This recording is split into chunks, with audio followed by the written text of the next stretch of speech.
Welcome to episode 41 of the International Web Effectiveness Podcast, where Bill Hunt and I, Bill Scully, focus on the strategies and techniques necessary to improve your web presence and manage your global websites. Today we're going to be talking about Hreflang in the AI era. But before we get into that, please make sure you subscribe to the podcast so you never miss an episode. And if you enjoy it, tell someone and or leave us a quick review. In the last episode, we discussed the world of website migrations and all the challenges that have to go along with AI and LLMs. That really had me thinking about things I never thought about before when it comes to LLMs. And if you haven't heard it, I'd suggest you go back and listen. A couple of them bleed over into this episode. In this episode, Bill, I noticed you responded to a LinkedIn post where the poster stated they had correctly implemented Hreflang and the AI grounding links were going to incorrect countries. And then there was a whole bunch of people commenting that they were having errors. And from there, I think you like you typically do, you geeked out and you dug deep and you really found some answers as to why this is happening. So why don't you clue us in? Well, I definitely geeked out because, as you know, Hreflang is one of my passions, and working on it for so long, the last thing I want to hear is that it's not working, and especially when people argue that it is working. And so, I did dig into it broadly, and then I reached out to the person, and they told me what it was, and then that allowed me to dig a little bit deeper. And I found some really fascinating things. So before we go any further, I do want to say Hreflang still very much works in traditional search, and then we'll talk about some facts or truths or realities, with Hreflang in this new environment. And it ties back to some rants we've had about, sort of the disparate systems at Google. The one thing that I did find, so if we unpack what happened, there was an answer, the original poster, it was Lily Ray. So, I don't need to hide her name. But she posted this, that the AI overview was pretty spot on for the prompt in the query. But the grounding references to the right were taking her to Norway, and then the second one was the UAE, and then the third one was a different page in the US. And so, and she illustrated that this person, she knew for a fact they did Hreflang correctly. And here's where the problem is. When we elevate or move into the AI overview, the whole dynamics change. We've all in SEO have ranted about the lack of the 10 blue links, and Google's going to pick and choose content that it thinks answers the question. And that's really the problem, challenge, what's happening, the mechanics. And the article I wrote for Search Engine Journal was, is it working how it's supposed to work from an AI perspective, or is it broken?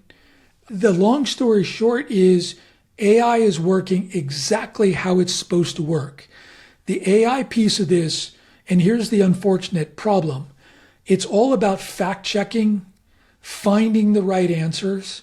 The AI overviews are designed to basically take your question, your prompt, query, whatever vernacular you want to use, and then try to answer that as best it can. Now, one thing we do know, and I think Mike King is doing a webinar tomorrow on query fan out, is query fan out happens, right? So as I started digging into this, and once I got the actual, query that was used, I could see exactly what was happening, but I'm going to try to make this as generic as possible. The first part is because it's trying to find the right answer, an authoritative response. The second piece is what's called semantic overlaps. And one thing I think, unless you're dealing a lot with international and know how AI works in a multilingual level, you may not think about this. Because AI model works in this, what is called chunk level retrieval, it goes out and it pulls content in. Now, if you actually ask Gemini about this, it very proudly boasts that, Gemini is, and they don't even want to use the word multilingual, that they're language agnostic, because I think, Bill, as you and I were talking about, it brings back a piece of content and converts it into an entity. So if you're searching for a product or a place or something that can be sort of boiled down into an entity, that entity is essentially collapsed into this semantic piece, into an entity that's represented, numerically. And because AI doesn't see language, and very explicit across 44 languages, that entity, whether it's, a home or a catcher's mitt or a bicycle, that numeric equivalence at a semantic level is 100% the same, even if there's 40 different ways, language versions of, say, the word bicycle. That makes a lot of sense when you think of the model, because the model has to understand the entity, right? So Exactly. You don't have a bicycle in Portugal and a bicycle in the US, you have a bicycle. A bicycle. Right. And it might have, 30 different language terms to define a bicycle. Mm-hmm. And so all of those get collapsed as this is an information about bicycle. And I think if I rewrite this with examples, I'm going to use bicycle or something like that. So that's essentially the first thing that happened. Now, where does it get all of its source from? So this is the second thing that I found is I took that query because it was done in AI overviews. I went to Mike King's query fan out tool. Yep. And I put the query in and I put in my Gemini ID, and it brought back a query fan out. And in the basic AI overview, because we're dealing with an AI overview, it gave me 13 results, 13 query fan outs or augmentations. Now, the first thing that it did, and anybody that's not used one of these fan out tools, and specifically Mike King's, it's very cool. The first row, to me, is the essence of what's happening. It is a rewrite of the prompt. Yep. And it makes you feel inferior as a human. At least for me. The way you search, right? The way I search. Yeah, because it knows because it rewrites it. Yeah. And it's like, holy shit, why didn't I think of that brilliant way right. of forming this? Right? So that's the first thing, is it's taking what I wrote and it infers this is what I really meant. And that's the little statement next to it. It says it rewrote the query for context and clarity, I think, something to that effect. Right? So that's the first thing it did. Then the second thing it's doing, can we infer any intent behind it? Meaning, is it information intent? Is it commercial intent? Is it navigational intent? And all the other intents that all the smart people have come up with. And if you read these 13, each one, so first thing it did after it reformed my query is it realized that it's an information query, and the next 11 were refinements of retrieving information.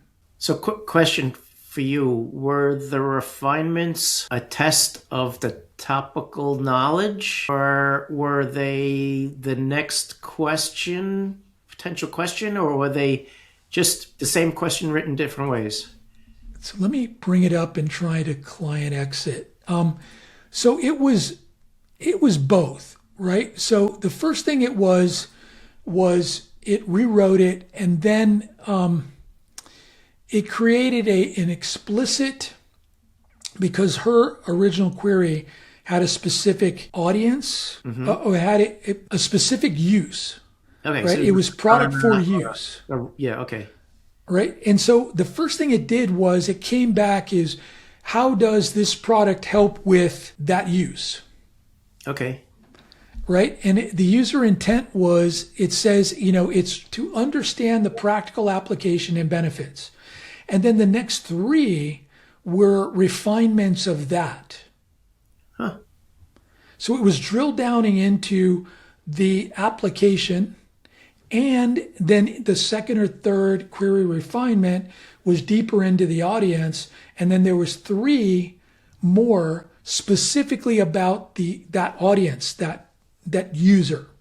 Wow. Then from there, it backed it out to even a higher level, to this function in a more macro scenario. And then then there was two that compared a higher order, meaning like a premium model, and a everyday model. And this is where things tripped. This is where the switch flipped to pulling in Norway, and I'll tell you why in a moment. And then there was another one that was, how do I set it up for maximum efficacy? And then another one was pretty broad. It was like a reformulation around this within the mechanics of the function. That was an odd one to me. Now, when I redid the same prompt in AI mode, there was 37 refinements in AI mode. Now, AI mode is drilling way down into the weeds. And then that last one, where it got deeper into the mode of the function that it was refining, that made sense in the AI mode level. Because like the next four were like really into this function and really into this audience and really into the technical nuances. And there was even one about the legality of using it within that context. So a lot of cryptic information that hopefully people are following along, but there was so much insight. And so I took all of this, I took the query fan out CSV, I dumped it in, then I put the URLs in.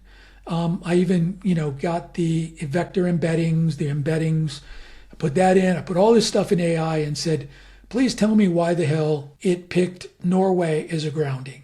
And what was really cool is, and I think I have this in the show notes, is it came back in and said, implicit intent versus local ranking. Several subqueries were categorized implicit, rows 1, 4, 8, 9, and 10, meaning AI was looking for definitions, legality, and mechanics.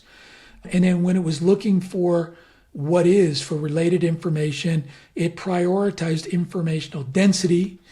And then it went to the next term it introduced was first best answer logic. And so out of the 13 queries, it said in row 1 and row 4, there was the subsequent query was looking for a chunk, and it found it in Norway, in the Norwegian version. And because it was and let me read this answer, a specific chunk immediately, and nor did it need to check if there was an English language equivalent. And so it found the first best answer at whatever point it pulled back the Norwegian content and gave that block a high confidence score for this particular subquery of how does product type help with specific need. I had the client exit. So that one, I think it was number 4, subquery number 4 was we determined was the explicit point of reference that it liked what Norway had in Norwegian that was sort of converted into, computer speak that satisfied that prompt. And then it went in to say there was a series of role-specific searches where no one market seemed to dominate, but there was enough in Norway to satisfy it. So again, it gave a nod to Norway. And basically it came back, like I said, it pointed to literally 1, 4, 8, 9, and 10 in one case, 1, 3, and 7 in a second reason. And then it pointed to the specific point in the page. And the second thing it did was because it took specific functionality that was deemed to be better in this use case that warranted a higher level product, a premium product. And because Norway's content was skewed to the premium product, meaning they actually used the trade name for the premium product as opposed to the market-friendly everybody version of the product, it honed in on that, and that was another plus for Norway. Wow. And it gave a nod, say, hey, this is the same thing that we found in the UAE. And this is primarily evaluating the vector The vector embeddings. the vector embeddings that you fed it. Yeah. So, Wow. well, yeah. So it looked at, yes, these pages that I isolated it to, Right, right. and the vector embeddings plus what it, crawled and parsed the page, because it actually told me what paragraph that it found these in. So it was able to say, hey, the weightings were heavier on Norway. And so this was the other thing, because Norway, when I looked at now I didn't know when, and we don't know when the system, when Gemini visited these pages, but when I looked at the last true update, in the header status, the Norway and UAE pages had been updated, because the system rebuilt the page live, but the last true update was newer than what was on the US page. Okay. And it also compared, it said this content in Norway seems to be different, and it appears Norway and the UAE has refreshed it more recently than the US. Oh my God. It didn't give me fact that on this Yeah. day it did or not, but the fact that the content was different in these two markets, they were mirrored, but it was different from the US. Right. So this, how my brain works, led me down like 5 rat holes. But let me take a breath, come up. So what we determined was we could absolutely identify why Norway was used. Now, another thing that Gemini pulled out that Claude didn't pull out, or that ChatGPT didn't, or DeepSeek, which I use. I like DeepSeek, the Chinese one. It pulled out this diversity filter. And so one thing that Google has, because remember, Gemini got blamed for things being too white or too American centric. And so it specifically called out, I actually took that out. I thought it was too geeky. Was this diversity? Well, I have a broad reference to it in here. In my bigger article, I talk about it where it explicitly says it could have, if US and Norway were identical, then we could have supposed that it was this diversity requirement that Google would show similar content from a different market for grounding purposes from a diversity standard. Okay. But basically, there is no local result signals coming from these AI overviews. Right. And so that was the second thing. So then I went in and said, well, there's Hreflang, damn it. And, that's when it said, sorry to break it to you, but nowhere in the processing cycle would we consider geo signals. So you have I don't know if you've made this public, but you've shared with me what you think is the order process, or the process order of Google's normal rankings systems. Do you have an idea of how the AI, let's talk Google, how the AI overview processing works? It's all about trust. Whoever and wherever and whatever provides the best answer.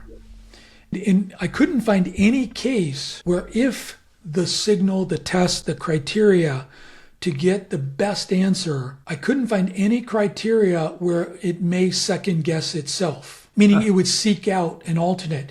There was no case in all 5, because I put this research into all and said, help me debunk this. Help tell me I'm crazy. And none of them, every tool, and going through my magical whiteboard, mental and physical whiteboard process, if I separated myself from what I'd like to happen and from what a business would like to, and the AI referred to this as logistical weight, meaning we want people to be able to buy from where they can buy, right? The make sense side of this. None of that came into play. And every single devil's advocate that I played, or trying to get a true result, or trying to break AI, or trying to counter-argue AI, trying to counter-argue, my multi-processing brain, there was no scenario where I could win that right beat correct market or logistical convenience or there's a word in the document I came up with. And you actually gave me a better one because the word you suggested was truer. And anyways, but to circle back, every single process within the AI was about getting the right answer and presenting a complete answer. Now remember, the links are not where you can go buy this, because nowhere in this particular prompt was there a purchase intent used. Now I went back and say, where do I buy? And it changed the dynamic. Not only did it change the answer, but it did give me places I could buy. Norway was still on the list because it believed I could buy from Norway. But it did change it when I put in commercial intent, when I just said, where can I buy this product for this purpose? So it was interesting. And then in the query fan out, it did bring in, it knew that I was from the US and said, are there places to buy it from the US? So the query fan out did take that, but in the original query, there was none. So every single thing pointed to, and then it brought back all kinds of interesting cross-language information retrieval. It talked about, the vectors in a high dimensional space and how it compressed it into being the same thing, regardless of language. And so to your point about the process in traditional, this is where we've broken this down, and this came out of one of these, Google roundtable where they were talking about deduping, and the deduping guy, I think it was Alan or Adam, was talking about how Google has these disparate teams, and each team is trying to maximize their performance. And it's not always the case where the teams talk. And so what he reiterated and what John's talked about and what people seem to forget, in traditional results, it is the serving layer. Now, the better page could be this Norwegian page. It's unlikely because it's in Norwegian.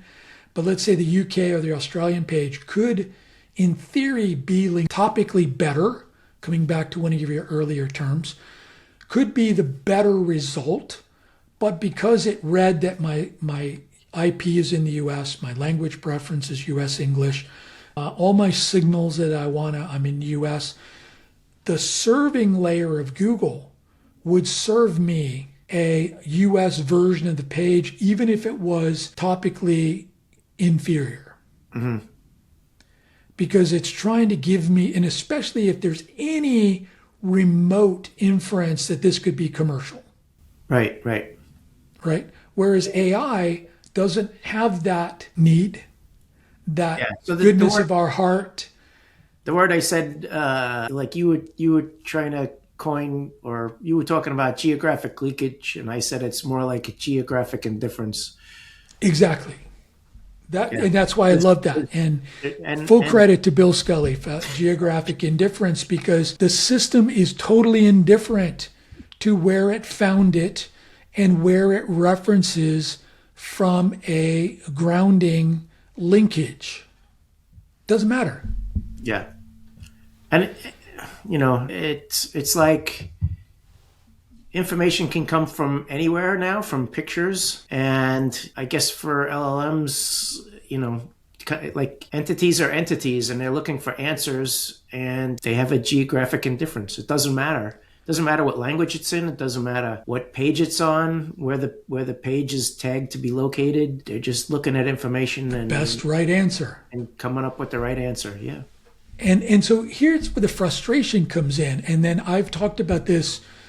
We had an episode, and then I think Motoko wrote an article on this about when people were all in a tizzy about Google, especially outside of the US, Google is automatically translating content and showing results. This was sort of the frustration that people shared with the Hreflang being wrong, is that Google was effectively, in this particular case, it took the Norwegian's reference and it translated from Norwegian to English for the grounding link. And the UAE one, it took the Arabic and converted it to English. And so it had two mirror imaged English language references, although the URLs went to Norway and the UAE. Oh, I didn't realize that. So you said earlier they were showing 3 links, to 3 different pages. Right. 2 were identical translations, and the first one was to Norway, the second was to UAE, and the third one was to a different shopping page for the US for that company. What wasn't clear to me was, what did you call them before, the links on the right? The grounding links. The grounding. What They're wasn't not right rail. It's what we would think is links. Right, the right rail. Yeah. Okay. So I didn't realize that Google had translated that so that if you clicked on it, you ended up. Did it actually translate the 3 page? things, right? No. Okay. When you got to the page, here's what was happening. So it didn't break it into their translation window, which I expected. And maybe it's a function of what the site does. When you got there, it popped up the gate that said, it appears you came from the US. Do you want the US content? So this brand gated it and basically said, do you want to go in the US, want to go to the US, or do you want to stay here in Norway and Norwegian? And same thing on the UAE. So it was gating the user and stopping it from saying, hey, we detect, there's a difference here. It would have been crazy. Now, it wasn't in Norwegian on the right rail. It was in English. And then I had no idea I was going to Norway until I was on the Norwegian website. And so that was interesting. But that was, I had the brand was forcing me through door A or door B. But that would have been interesting if Google would have popped up the Google Translate to sort of overlay it. I think that maybe a proxy piercing or something, because this brand. Now, when I originally saw it, I thought this was, Google, marketing feed, or was it Google feed, shopping feed gone wild. Yep. Because it looked like it was an extraction out of the shopping feed. But that was an interesting thing, and that's where it went. And then because the user's gated, then it's like, okay, I'm an American coming into something. So does Norway lose because they got the snippet? And the interesting thing is, it would probably show that they got a citation over the U.S., which would probably screw with the U.S.'s team reporting if they're using a tool that was showing citations. So this may be something people can do, is see if the right market. It's like in the old days where we would do ranking reports. Most SEOs didn't care what market ranked as long as we had something ranking. And then, as they started to try to recover their traffic, they cared that theirs, which is, why I built Hreflang Builder, was because it was becoming a massive problem. But I want to come back to something you said, the workflow. In traditional Google, there is that serving layer. There is also, during the crawl layer, that Hreflang. So if we think about this, right, LLMs, we've not found a single resource from them or any tests where an LLM has ingested metadata, meta tags. Wow. Metadata, people loosely say that is like price and shit like that. Not in schema, but the raw HTML or the metadata. So from an LLM ingestion standpoint, both the model, because my brain forces me to stipulate ingestion for the training model and ingestion for RAG, neither of those scenarios would ever, as we know, and I did hundreds of searches, I asked a bunch of smart people, I couldn't find any scenario where it was A, necessary, B, done for shits and giggles, or any reason would ingest HTML. So if it's not ingesting the HTML and you're using on-page hreflang tags, they would never be seen in the LLM environment. Wow. Right? So if we use, I'm not going to use ChatGPT, I'm going to use Claude. So what would because happen? If I mention, what would happen then, like if you have stuff in JSON? It's probably not going to be seen. Now, we've seen this where stuff, and this is interesting, Screaming Frog, maybe they just introduced it, but there's a report now where they're showing how much of the content, how many words is in JavaScript. Oh, wow. And so because we know most LLMs are not ingesting stuff in JavaScript. Right. Right. So if it's not in the JavaScript, and with everybody and their brother now injecting everything from schema tags to, hreflang via a JSON that's served on a JavaScript. So again, if it's in the HTML, it's not going to be seen, to my knowledge. Right. Maybe somebody has seen that. I don't know. Do So you think, though, that Google is using schema as part of its selection of content? It could. It AI could be a world? cross-validation. Now, let's step back. Let's get our nice, neat little soldiers in line. We've got indexing. We've got crawling. We've got indexing. We can throw rendering in there because that's a disparate thing. We've now got the deduplication where we believe there's some semblance of hreflang in play. It's an overriding or mitigating factor to say, that's why they have 15 of these English language versions or these Spanish versions. And then we have serving. Now, so if we're ingesting during indexing schema and we're storing it, do we know if there's any provision for when Google, during its LLM, its Gemini processing, that it's, reaching over into its mere mortal crawling brethren and saying, bro, what do you got? You got something for me? It could. If I'm an engineer, I'm saying no. Because you're a superior AI engineer. Your understanding and inference of the content is far superior than, these mere mortals we have over on the other side of Google. Who cares? I mean, the purpose of the AI overview is to provide an answer, not a navigation. Right. Could we, should we, would we, as Google, I would guarantee this is at an entity layer, at a knowledge graph layer, could we, should we, have they layered in AI validation? I mean, not AI, but semantic or schema validation. Because in my brain, I want to say potentially, meaning if I've got an organization and the name is X and there's an address and I've pulled that into my knowledge graph database, then it's likely that AI, if it's prompted for something related to that entity, could use that as an alternative source, as a validation source. This is what the brand has done. I want to believe that submitting it through my merchant account, the Google business profile, that when I actually physically type in or upload an address and a phone number and some other, facts about my business, that's considered. Now, is that then co-tabulated with, Wikibase? Is that co-tabulated or cross-vetted with schema? Potentially. I could collapse those on each other. I could put a tick mark to say, yeah, that checks out to what they have in schema. I could say that a lot of schema is shit. Therefore, yeah, I may use it. I may use it if the brand has been deemed to have non-shit schema. Because having looked at this, I think I mentioned on the previous one, I looked at 27 businesses within a particular vertical, and only 2 had schema reasonably complete and reasonably accurate. So, what percentage of that out of these 27 mega industries, I'm not giving a lot of credence and hope to the validity, accuracy, and value of schema. I could. Maybe people went a little bit further when they did the data for their knowledge graph through Google Business.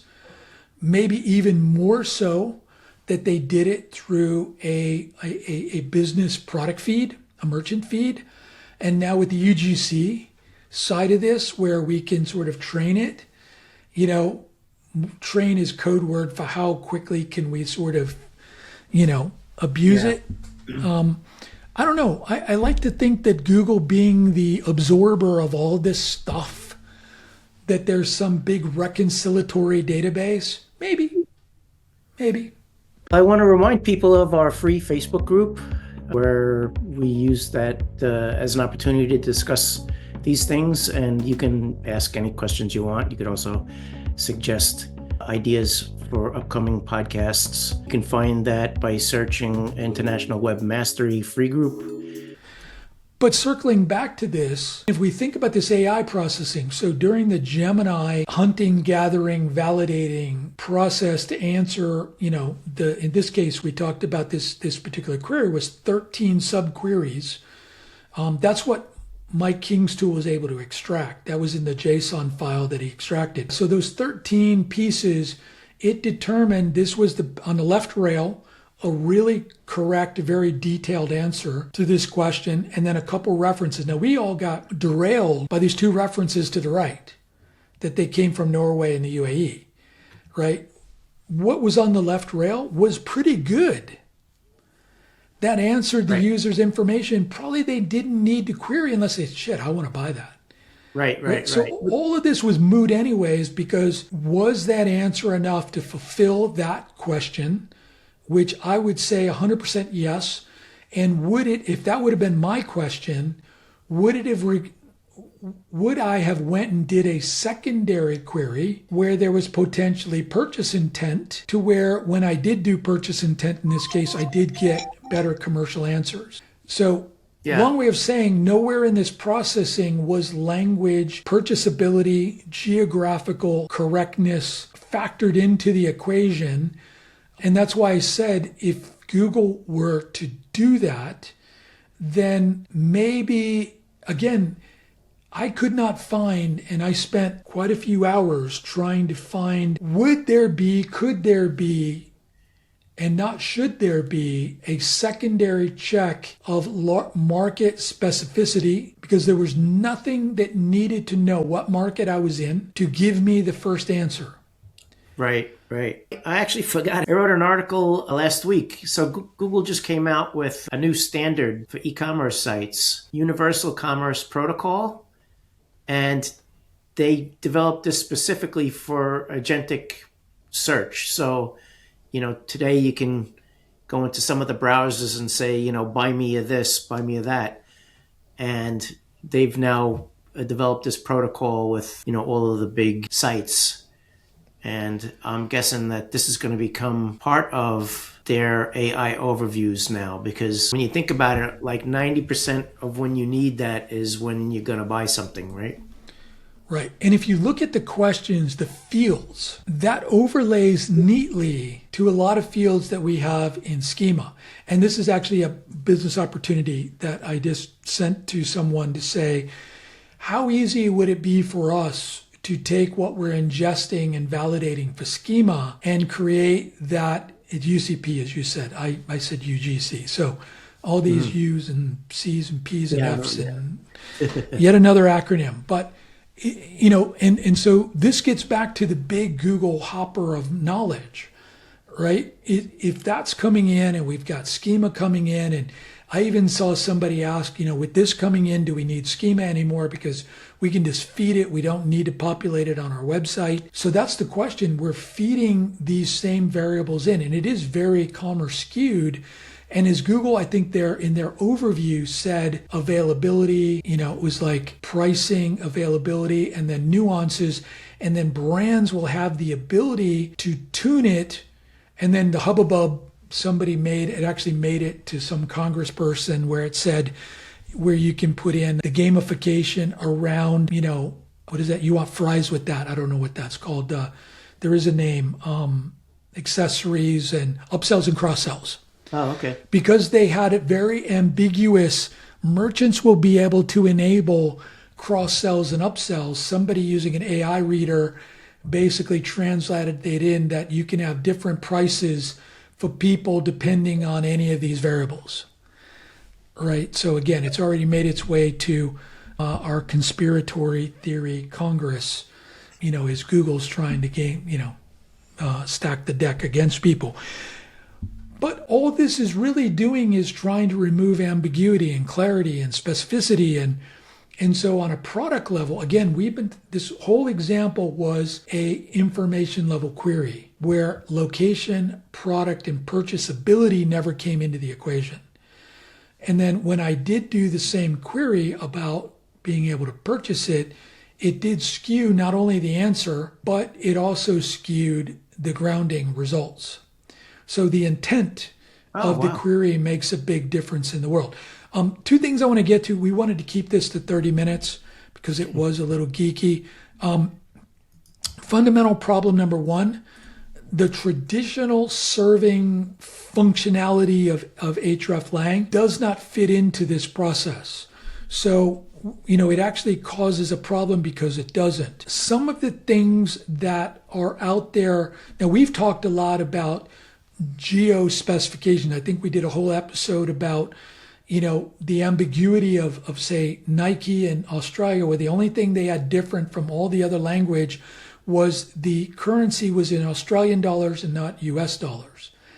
There was nothing to tell it. It was actually using a US shoe size chart as opposed to an Australian shoe size chart. So there was nothing to disambiguate this content as being Australian there. So those signals get crowded out really as metadata noise. So I think that's another problem, this whole vector collapsing that across all the markets. And so what we had was some issues is that what we talked about is, I think fundamentally in an AI overview, we have an erosion of brand control. So we have this Norwegian site to sell primarily to Norwegians or people who can speak Norwegian, but that could be presented to people as a purchase path. And I think, this leakage or this, this irrelevance of that causes problems to users. I mean, to the business, obviously, there's a material. We've already got zero click. And now we've got that we're not even sending people into a market because of this, this semantic collapse, because the entity is the same everywhere. I think this creates user friction. Where, like in this case, when I clicked the Norwegian, I got to a page, so you want to go in door A or door B. On a commercial query, it could lead into things where it's not true purchase intent, but it could be some pricing ambiguity. It could be some VAT ambiguity. This may lead to a trust degradation on both the brand and on Google. Or, like in this case, Norway had the higher level product as opposed to the consumer level product. So I think that. So what does this mean for business? I think we need to look at, and this is what AI gave me this term, was fact density. Can we do, as we were talking about in the AI overview, is it surfacing content from a different market? Is that content more extractable? Go back and check out our previous episode where we talk about migrations, where we brought up a very real problem that if we launch do a new site or a new content or a new product launch in a secondary market, that secondary market data could actually become the primary data that's presented to people worldwide. So we also should look is there a retrieval freshness check? That's sort of the checklist thing that we came up with was, are we looking at, because again, in the test that I did, the AI solution basically came back and said, yeah, it appears the content in Norway is fresher than the content in the US. So what can a business do? What we came up with was this idea of source of truth. And this is going to, like anybody that's in a decentralized market environment is going to say, not only no, but hell no. But do we create a market of truth? And is that the US, UK? Where is that? Now, if you're a German company, you're going to skew to Germany anyways. If you're a US company, the mothership is the US.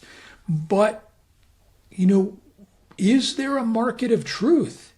Meaning we have to present all options in the market of truth. Is there? Now, maybe this, Bill, is an argument for what some of our clients have said. This is why we have a global site. Global site, catch-all, yeah, default. The catch-all, we can show high-level products, low-level products, product that's a global product, and let the market sort of filter it out.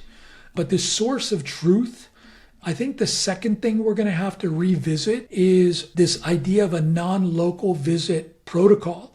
I don't think many companies have updated this protocol for years, meaning if someone from the US comes to Norway, what do? Do we do a door B model, a suggested route model? Door A typically is we send them based on IP language preference. So meaning somebody coming from the US gets sent back to the US where they may not get the answer that was represented in AI. Do we do the door B, meaning we have banner suggested route? I like that. I think most sites don't make it obvious where you are. And we as SEOs and digital marketing people, the first thing we look at is the URL. Most people would never know what region they're in. In some cases, like the region selector switch is in the footer, and people never even scroll down that far. And that's another thing. People have moved that switcher, language switcher or market switcher, and then people like IBM have went to markets or language centric, where they have one English and that's in English. But as we saw the collapsing across all the languages, even a language centric approach, not market centric. And, if you're selling true products, I don't think we're going to convince people not to do a market centric approach, because we have price and availability and all those gorpy details that we need to account for with a market centric website. But I think it's going to require more thought, more than we're going to cover in a 50-minute podcast of this. But I think it warrants, a comeback and say, okay, we've identified the problem, and, let's hash through some of these. I'm with you. I think if we pop something up, the only thing we need to make sure is that that pop-up is not blocking the LLM or the engine from getting to that source of truth. A user, sure. Whatever is the best UX experience. One you've advocated for is that bailout. I've seen very few people ever be able to have a chart to say, okay, we had 5,000 people come to the A or B choice. How many chose A? How many chose B? And then did that reflect positively or negatively in our checkout queue? Meaning if they came and it was potentially a buy scenario and we routed them back to the US and that product's not available in the US, then okay, we just shot ourselves in the foot. So, a feedback loop on that. Well, if 90% then of those people we routed to their true market never went into an e-commerce path when we thought it was an e-commerce path, maybe we need to rethink this routing. And then where did we send them? Did we send them to the homepage, or we send them to the product? We have this thing called AI now. We know the path they came in on. We know the intent that they followed. Yeah. Maybe we can use this intelligent agent to route them to same page, different market, instead of dumping them on a homepage, which we know is a fail. But anyways, it's probably beyond our remit, but I do think our experience definitely worthy of us chatting about scenarios, especially, potentially some reports that you're brilliant at building to have people look at these bailout, option A, option B, and then is there a positive or negative impact downstream? All right, I think that's a good point to wrap up. If a brand did one thing different this quarter to help with this localization issue in LLMs, what would you say it should be? Number one, look for any citation cannibalization. So let's say you're using the latest, one of the big AIO tools that's not only telling you where you got cited, referenced, and it lists a citation. So let's say you did that report in the US and the citations that were listed for you were non-US, that's a flag. That's the one thing I would say. Use these big expensive tools and dig one layer deeper. This is like we used to tell SEOs, hey, SEOs used to show, hey, we're ranking for these. And then you crack open the rank report and you see 60% of the URLs ranking for Australia were in the US or the UK. And they're like, I don't care, I'm ranking, bro. And then we're like, for the that's not helping you, bro. So maybe that's one we can do is let's put a secondary filter on these and see, how many of these references and citations is using content from another market and is citing a URL from another market. That would be my takeaway. Okay. That's great. And I can share a Looker report that'll show you GA traffic to pages, and that might give you some insight without having to go straight into one of these bigger tools. Like you might not be getting any traffic today, so what's the difference? I love it. Yeah. Or it can be going somewhere else. Right. Classic cannibalization. Cool. Okay. Well, we hope you're finding value in our conversations. If you're enjoying the show, we'd really appreciate it if you take a moment to rate and review the podcast. We also want to hear from you. Your feedback helps motivate us to keep us making these and plan future episodes. Follow International Web Mastery on LinkedIn, Facebook, and X. And you can also follow Bill and myself there, as well as on Substack. For all our episodes and links and transcripts, visit internationalwebmastery.com/podcast. Thanks, Bill. Yeah, thanks. Hey, this is Bill Scully. I just wanted to let you know that we have a free training course called Demystifying Hreflang. It includes 6 modules and is over an hour long with a quiz at the end of each module. You can find it at internationalwebmastery.com. Hope to see you there.